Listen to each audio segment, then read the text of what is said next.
خیلی از ماها برای اینکه یک کاهش وزن داشته باشیم از این دونه ها میایم استفاده میکنیم، قهوه. اما خب تاثیر آنچنانی نمیبینیم. حالا راهکار چیه که بتونیم یه نتیجه عالی بگیریم؟ تو این ویدیو با من باش تا سوخت و سازتو بهت بگم چجور ببری بالا.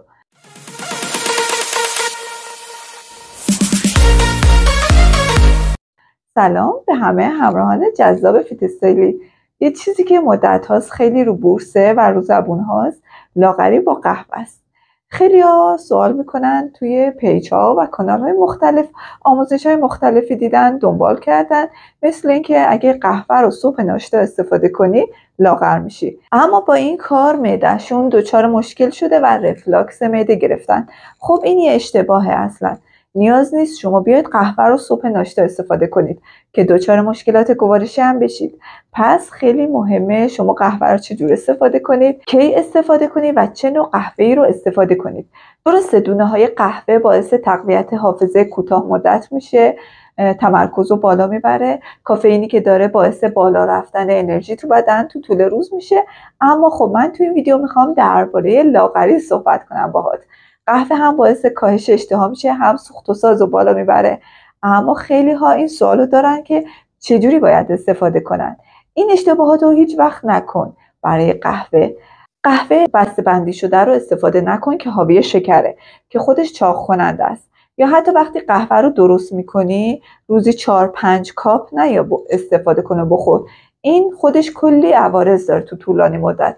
یا وقتی قهوه رو استفاده میکنی همراه با خامه، شکر، شکلات و شیرینی اونو نخور که اینجوری قهوه لاغرت که نمیکنه هیچی، چاق هم میشی همراه باهاش.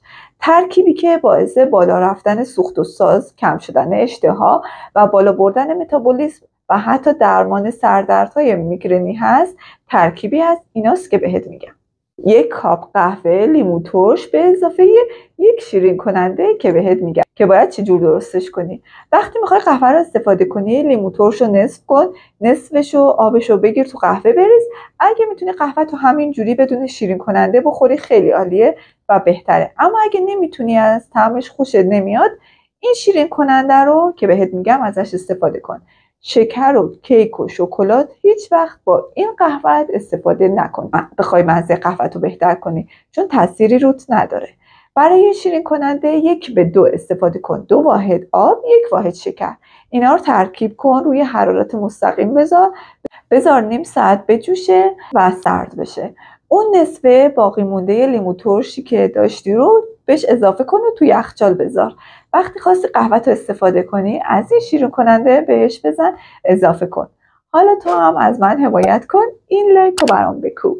هر وقت خواستی قهوه رو استفاده کنی یادت باشه اصل و تلخ باشه و 2 بار تو روز مجازی ازش استفاده کنی. یکی به عنوان میان وعده، اول بین صبحانه تا نهارت، دوم بین نهار تا شامت، زمانی که سطح انرژیت میاد پایین و میتونی با قهوه اینو درست کنی و جبران کنی. میتونی قهوه رو عادی هم مصرف کنی، اما با این ترکیب چربی سوزی 2 برابر و چند برابر میشه. خانم های باردار و شیرده، اونایی که رفلاکس معده دارن یا بیماری های قلبی دارن، حتما اول با پزشکت مشورت کن. به جمع خانواده من بپیوند تا همیشه بهترین ها و بروزها رو در دسترس به راحتی داشته باشی. یادت نره تو ویدیو بعدی که در مورد 8 خوراکی ضد پیریه با من همراه باشی.